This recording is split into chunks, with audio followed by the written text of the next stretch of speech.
बहुत सारे प्रश्न आ रहे हैं कि पितृदोष का कारण क्या होता है और पितृदोष का निवारण क्या है। पितृदोष किन किन कारणों से होता है, पितृदोष के निवारण के लिए हम ऐसा क्या करें कि पितृदोष से मुक्त हो जाएं। तो आज आपको मैं पितृदोष के कारण और पितृदोष से मुक्ति के उपाय बताऊंगा। आप चाहें तो कागज पेन लेकर नोट कर सकते हैं या वीडियो को आप बार बार देखिए और उस अनुसार आप अपने जीवन में इनको उतार सकते हैं। दोस्तों, पितृदोष जो है देव कोप से भी ज्यादा माना गया है। पितृदोष जो होता है हमारी भूल चूक के कारण ही हम पर लगता है और इस संसार में ऐसा कोई कर्म नहीं है, ऐसा कोई दोष नहीं है जिसका कोई निवारण ना हो। अतः पितृदोष का भी निवारण है। पितृदोष होने के कारण परिवार पर अचानक से बहुत सी विपदाएं आ जाती हैं। इंसान त्राह त्राह कर मरने लगता है। इंसान के जीवन में बहुत से कष्ट और मुसीबतें आती हैं। मनुष्य कर्ज में डूब जाता है। उसके घर में कलह क्लेश पड़ना शुरू हो जाता है। घर में उसके एक नकारात्मक ऊर्जा का वास रहने लगता है। परिवार के एक सदस्यों दूसरे सदस्यों की शक्ल देखना पसंद नहीं करते। बाप बेटे के साथ, बेटा बाप के साथ बात नहीं करता। परिवार का एक आदमी दाएं जाता है तो दूसरा आदमी बाएं जाता है। एक सोचता है मैं ऐसा करूं, दूसरा सोचता है कि जैसा मैं चाहता हूं वैसा ही होगा और इन कारणों से घर में कलह क्लेश बढ़ना शुरू हो जाता है। दोस्तों, हम सनातनियों में ही ऐसे भाव होते हैं जो अपने जिंदा माँ बाप की सेवा तो करते हैं, जिंदा इंसानों की कदर तो करते हैं, लेकिन अपने पूर्वजों को भी उतना ही सम्मान, उतना ही आदर, उतना ही भाव देते हैं। हालांकि सबको पता होता है कि जो हमें छोड़ के जा चुके हैं वो दोबारा हमें कभी नहीं मिलेंगे, लेकिन भाव के कारण हमारे जो मनोभाव होते हैं वो ही उन तक हमारी जो हर बात है वो पहुंचाते हैं। और किसी धर्म में हमें ऐसा देखने को नहीं मिलता। एक बहुत प्रेरणा देने वाली कथा है और हम सनातनियों के लिए एक गर्व करने वाली कथा है। मुगल बादशाह शाहजहां को उसके बेटे औरंगजेब ने 7 साल तक कारागार में बंदी बना के रखा था। पुत्र ने अपने पिता को 7 साल तक जेल में डाल के रखा था। वजह क्या थी? राजा बनने की, सारा साम्राज्य अपने अधीन हो जाए, सत्ता का लालच, जिस लालच के कारण पुत्र ने पिता को जेल में डाल दिया। वह उसको पीने के लिए नपा तुला पानी दिया करता था। हर रोज उसको 2 रोटी और थोड़ा सा गोश्त 1-2 पीस भेजता था। हालांकि वो भूखा रहता था, उसकी भूख मिट नहीं पाती थी, लेकिन उसने जो कानून बना दिया था पिता के लिए, जो नियम बना दिया था कि जितना उसको मिलना है, जो एक बार फाइनल कर दिया उतना ही मिलेगा, और अपने सेवकों को कठोर आज्ञा दे रखी थी कि इनको इससे ज्यादा बिल्कुल ना दिया जाए। पानी पीने वाला जो है एक छोटी सी मटकी थी कारागार में, उस पानी में एक मात्रा बना रखी थी, इस मात्रा के ऊपर पानी बिल्कुल नहीं आएगा। गर्मियों के दिन आ गए, उसने अपने पुत्र को बोला कि बेटा मुझे थोड़ा पानी ज्यादा दे दो, प्यास बार बार लगती है। अतः इतने पानी से गुजारा नहीं होता। अगर हो सके तो 1-2 रोटी मुझे फालतू दे दिया करो, मेरा पेट इतने खाने से, इतने भोजन से नहीं भरता। लेकिन औरंगजेब ने कहा पानी भी इतना मिलेगा, खाना भी इतना मिलेगा। खाना है खाओ, नहीं खाना ना खाओ, पानी जितना है उतना पीना है पियो, नहीं पीना ना पियो, मरना कल मरना है आज मर जाओ। शाहजहां को बहुत दुख हुआ। शाहजहां ने अपने सेवकों, जो उसके पहरेदार जेल में उसकी पहरेदारी करते थे, उनके हाथ संदेश भिजवाया, पुत्र मैं मर रहा हूं, मेरे मरते मरते तो मेरी इच्छा पूरी कर दो, मेरे जीवन के बहुत कम समय बचा है, मुझे क्या पानी भी पीने को नसीब नहीं होगा। मैं अपनी सल्तनत का एक बादशाह रहा हूं, क्या मैं 2 बूंद पानी के लिए तरसूंगा। उसके बेटे ने उसकी कोई बात नहीं मानी। अंत में शाहजहां ने अपने बेटे को एक पत्र लिखा, फारसी भाषा में पत्र लिखा। उसने लिखा, जो शाहजहां था वो एक कवि भी था, वो कविताएं भी लिखता था, फारसी में कविताएं लिखता था। शाहजहां ने अपने पुत्र को लिखा, ऐ पिस्र तू अजब मुसलमानी, बाप इदरे जिंदा आव तरसानी, आफरीन बाद हिंदवान सदवार, आफरीन बाद हिंदवान सदवार, मैं दहदम पिदरे मुद्रावादायम आव। इसका अर्थ क्या हुआ? इसका अर्थ ये हुआ, हे पुत्र, हे मेरे बच्चे। फारसी भाषा में पिस्र को पुत्र कहा जाता है। हे पिस्र, हे मेरे पुत्र, तू भी विचित्र मुसलमान है, बड़ा अजब मुसलमान है, बड़ा गजब मुसलमान है, जो अपने जीवित पिता को पानी के लिए भी तरसा रहा है। बात सुनने योग्य है। शत शत बार प्रशंसनीय है वे सब हिंदू, जो अपने मृत पूर्वजों को भी पानी देते हैं, उनके नाम का भोजन कर पाते हैं, उनके नाम तर्पण करते हैं।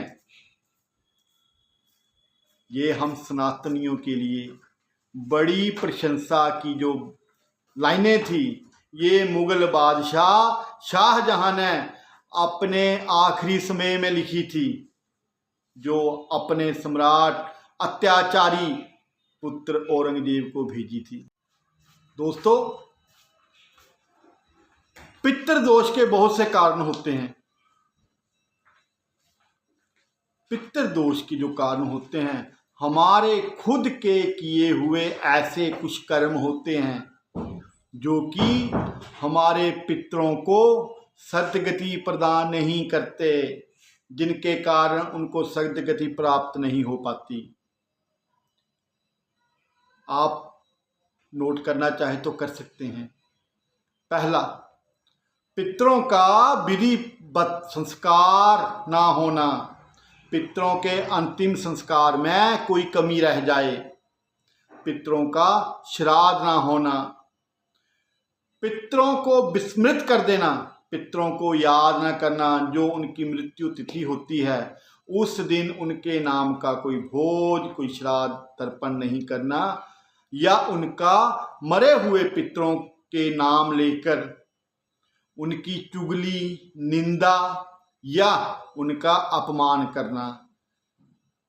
मोटे मोटे लफ्जों में आपको बता दूं कि जैसे हम बोलते हैं, यार वो जब जिंदा था उसने हमारा जीना हराम करके रखा था, बिल्कुल अच्छा आदमी नहीं था, उसने हमारे ऊपर ऐसे ऐसे अत्याचार किए हैं, उसने हमारी जिंदगी में जहर घोला था। जब वो प्राणी मृत्यु को प्राप्त होता है तो वो हमारे पितरों की सूची में आ जाता है, वो हमारे पितृदेव बन जाते हैं, और जब हम उनकी मृत्यु पश्चात उनकी निंदा करते हैं वो पितृदोष कहलाता है। इसके अलावा हम जब अपने धर्म के विरुद्ध आचरण करते हैं, जो जो हमारे धर्म में कुछ बातें हमारे नियम बनाए गए हैं, उनसे बाद जाके हम जो काम करते हैं उससे पितृ दोष लगता है। मदिरा पान करते हैं, मांस का सेवन करते हैं, अंडा मीट मछली शराब पीते हैं, वो पितृ दोष का कारण है। वृक्ष काटना, जब हम पेड़ काटते हैं, फलों से लदे हुए पेड़ काटते हैं, पीपल का पेड़ काटते हैं, बट के वृक्ष को काटते हैं, तो हमें पितृ दोष लगता है। हम किसी नाग की हत्या करते हैं, चाहे जाने करें या अनजाने में करें, हत्या करना, हत्या करवाना और हत्या का कारण बनना। अगर आप किसी को बोलते हो वहां हमने नाग देखा, आप उसको मार डालो, पितृ दोष का कारण है, बहुत बड़ा पितृ दोष का कारण है। आपसे कोई पूछता है कहीं आपने अगल बगल में नाग तो नहीं देखा, आप इशारा भी कर देते हैं, आप उनकी मृत्यु का कारण बनते हैं। ये उसका पितृ दोष का बहुत बड़ा कारण है। गौ माता की हत्या करना, गौ माता का अपमान करना, गौ माता को गंदगी खाते हुए भी आप नहीं रोकते हैं, वो पितृ दोष का कारण बनता है। जो चीज आप नहीं खाते, जो चीज आप नहीं खा सकते, मान लो कोई भोजन है, कोई फल है, कोई सब्जी है, वो खराब हो गई है, आप सोचते हैं नहीं बाहर जानवर को डाल देते हैं, गौ को डाल देते हैं। आप गौ माता को सिर्फ वही भोजन करवाइए, वही चीज खाने को दीजिए जो आप खुद खा सकते हैं।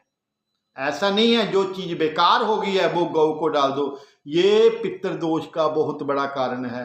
और जो चीज आप खा सकते हैं वो गौ माता को देंगे अपने हिस्से की, आप देखना आपका पितृ दोष बहुत जल्दी दूर होगा। इसके अलावा नदी में, कुएं में, तालाब में, सरोवर में, पवित्र स्थान पर अगर आप मल मूत्र विसर्जन करते हैं वो पितृ दोष का कारण बनता है। कुल देवता, अपनी कुल देवी को भुला देना, उनके नाम का कोई भजन, यज्ञ, भोजन, भंडारा आप नहीं करवाते हैं, आप भूल जाते हैं, ये पितृ दोष का कारण है। किसी पवित्र स्थान पर आप चले जाते हैं, वहां पर जाकर आप गलत आचरण करते हैं, गलत कार्यों करते हैं। जैसे आजकल बहुत बड़ा ट्रेंड चला हुआ है, अब किसी परिवार में पति पत्नी के पास थोड़ा सा समय होता है, उनका घूमने का मन करता है, रिफ्रेश होने का मन करता है, चेंज करने का मन करता है, चलो हरिद्वार चलते हैं, वैष्णो देवी चलते हैं, किसी देवी के स्थान पे चलते हैं। वहां पर जाकर आप अगर गलत आचरण करते हो तो वो पितृ दोष कहलाता है। पूर्णिमा, अमावस्या या पवित्र तिथि को संभोग करते हैं, शारीरिक संबंध बनाते हैं, वो पितृ दोष का कारण बनता है। कोई पूज्य स्त्री, भगवान को मानने वाली स्त्री है, आप उसके साथ छलपूर्वक या बलपूर्वक शारीरिक संबंध बनाते हैं, वो पितृ दोष का कारण बनता है। किसी की पवित्रता को भंग करना जो है सबसे बड़ा पाप माना गया है। नीच कुल में विवाह संबंध करना जो है पितृ दोष का कारण है। किसी पराई स्त्री के साथ आप संबंध बनाते हैं, उनको धोखे में रख के बनाते हैं, झूठ बोल के बनाते हैं, वो पितृ दोष का कारण है। गर्भपात करना, गर्भपात करवाना गर्भपात का कारण बनना या किसी जीव की हत्या करना पितृदोष का कारण बनता है।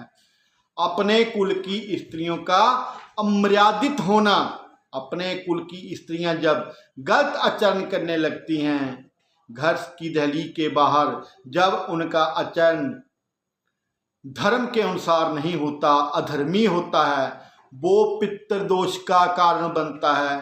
पूज्य व्यक्तियों का आप अपमान करते हैं, साधु संतों का, अपने धर्म का अपमान करते हैं, अपने धर्म को कोसते हैं, अपने पूर्वजों को कोसते हैं, संतों को कोसते हैं, वो पितृदोष का कारण बनता है। दोस्तों, पितृदोष बहुत बड़ा दोष है, इंसान कहीं का नहीं रहता। ये कुछ कारण जो हैं पितृदोष के आपको बताए हैं। अब पितृदोष का कारण के बाद उसका अंजाम क्या होता है? कलह क्लेश रहना, दुर्घटना होना, परिवार में अचानक से असमय मृत्यु हो जाना, परिवार के लोगों का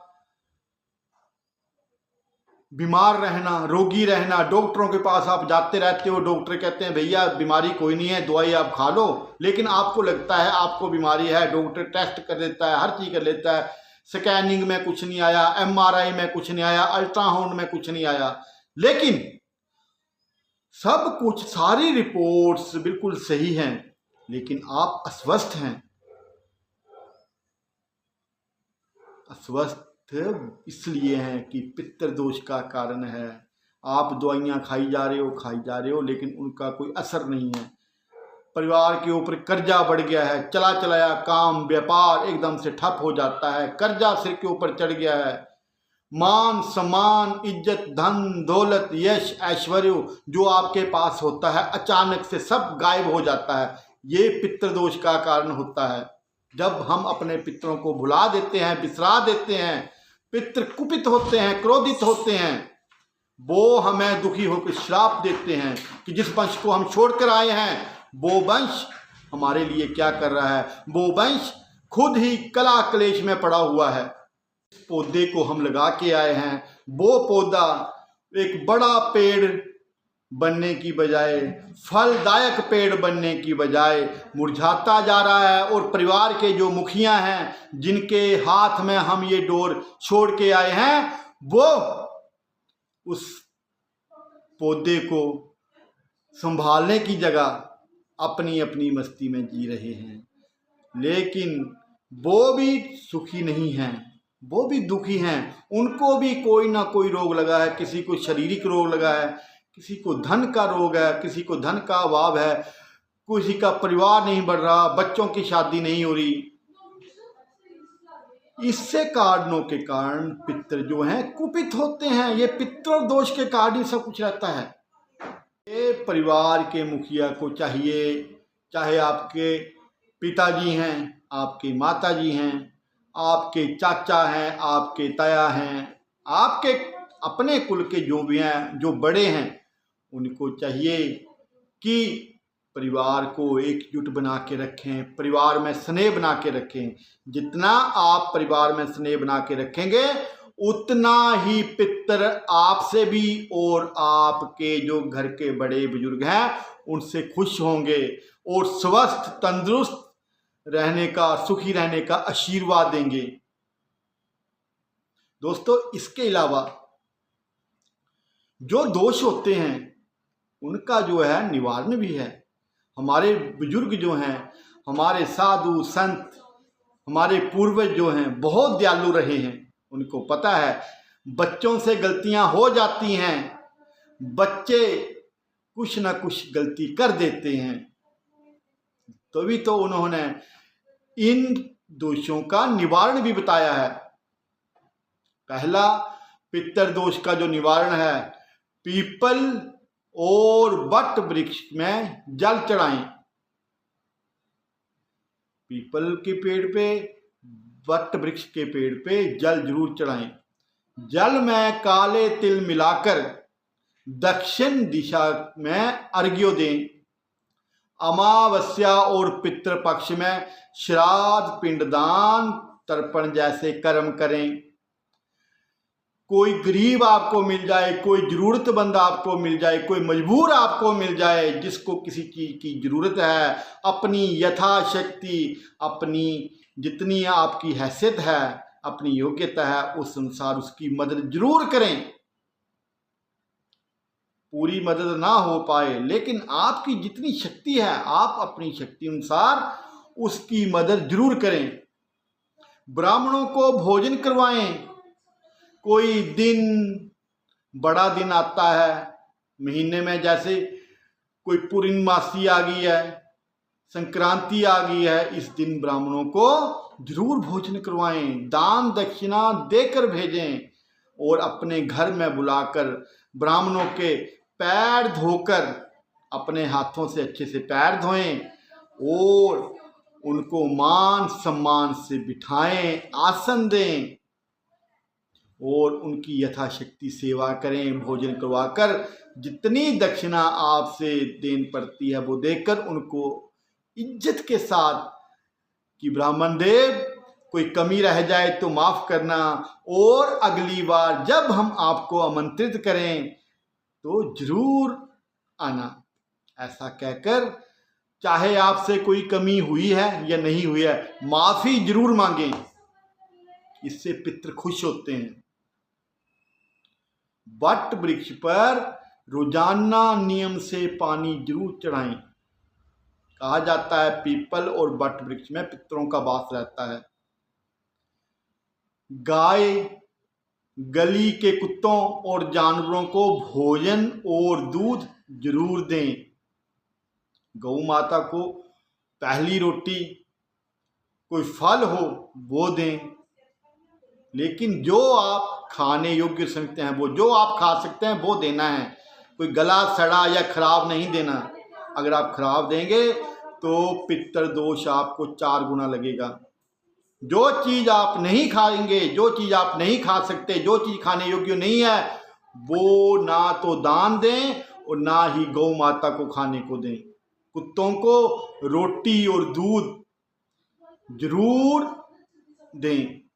रोटी के छोटे छोटे टुकड़े दूध में मिक्स करके वो खिलाएं। अगर कुत्ता खाता है तो समझ लीजिए आपके आधे ग्रह जो हैं वो खत्म हो गए। लेकिन अगर कुत्ता नहीं खाता है, कभी आप देख लेना कुत्ता नहीं खाता है, तो आपके ऊपर बहुत भारी पितृदोष है, ग्रह की दशा है। उसका उपाय जल्द से जल्द करें, नहीं तो बहुत बड़ी मुसीबत में पड़ जाओगे। कभी हरिद्वार, उज्जैन, महाकाल, नासिक, गंगा सागर आदि धार्मिक स्थानों पर जरूर स्नान करने जाएं। कभी जिंदगी में मौका मिले एक बार जरूर होके आए। शाम के समय दीपक जलाकर नाग स्तोत्र, महामृत्युंजय मंत्र, रुद्र सूतक या पित्त स्तोत्र का पाठ जरूर करें। सोमवार की सुबह स्नान आदि करके शिव मंदिर में जाकर ओम नमः शिवाय का जप करें। शिव मंदिर में जाकर 21 आक के फूल, दही, बिलपत्र भगवान शिव की पूजा में अर्पण जरूर करें। कर्पूर जलाएं।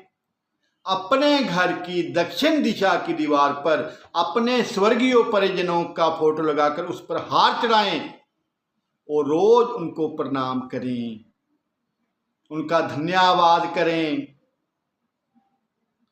उनकी पूजा करें। पितृदोष से मुक्ति के लिए ये उपाय किए जा सकते हैं। इनमें से दिए गए कुछ भी आपको जो नियमित रूप से आप आसानी से कर सकें। आपके पास समय भी नहीं है, आपके पास इतना धन भी नहीं है, लेकिन ये उपाय जो बताए हैं इनमें करने में 5, 10, 15 मिनट का समय लगता है।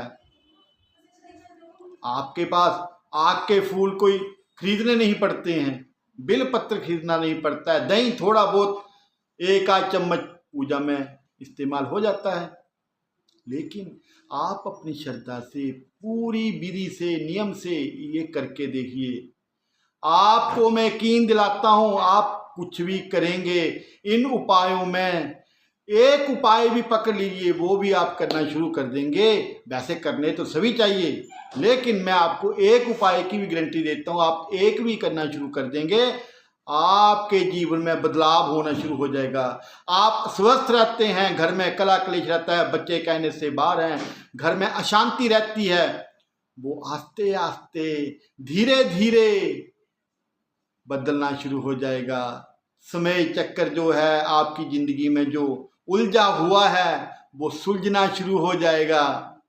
आपकी जिंदगी में जो दुख हैं, जो तकलीफें हैं, जो परेशानियां हैं, जो परिस्थितियां बिगड़ी हुई हैं, जो मुसीबतें मुंह खोलकर आपको निगल रही हैं, वो धीरे धीरे शांत होना शुरू हो जाएंगी। पितरों का आशीर्वाद मिलना शुरू होगा, और जब आशीर्वाद मिलना शुरू होगा, आपकी जीवन की गाड़ी जो है बिल्कुल सही तरीके से अपनी मंजिल की ओर दौड़ेगी। आपकी जिंदगी की गाड़ी में कोई रुकावट नहीं आएगी। ये मैं आपको लिख के देता हूँ। जहाँ आपका जीवन अभी दुख में चल रहा है, आपका जीवन सुखी होना शुरू हो जाएगा। आप ये उपाय करके देखिए। पितृ शांति करना बहुत जरूरी है। बिना पितरों की शांति के, इन उपायों के जीवन सही नहीं चलता। जीवन में आपको मुसीबतें ही मिलेंगी, रुकावटें ही मिलेंगी। आप ये 2 मंत्र बोलकर पितरों के नाम का जप कर सकते हैं। वो मंत्र क्या है? ओम पितृगणाय विद्महे जगत धारिणी धीमहि तनो पित्रो प्रचोदयात्। दूसरा मंत्र है ओम आद्यो भूताय विद्महे सर्वसेव्याय धीमहि शिव शक्ति स्वरूपेण पितृदेव प्रचोदयात्। अगर आपको ये मंत्र बोलने में दिक्कत आती है तो आप महामृत्युंजय मंत्र जो है वो बोलकर भी 1 माला, 5 माला, 11 माला, जितनी आपसे हो सके वो मंत्र जप कर सकते हैं। ओम त्र्यंबकम यजामहे सुगंधिम पुष्टिवर्धनम उर्वारुकमिव बंधनात् मृत्युर्मोक्षम अमृतात्। दोस्तों, आप करके देखिए। आपको मैंने पितृ दोष के कारण भी बताए हैं और उनसे मुक्त होने का निवारण भी बताया है।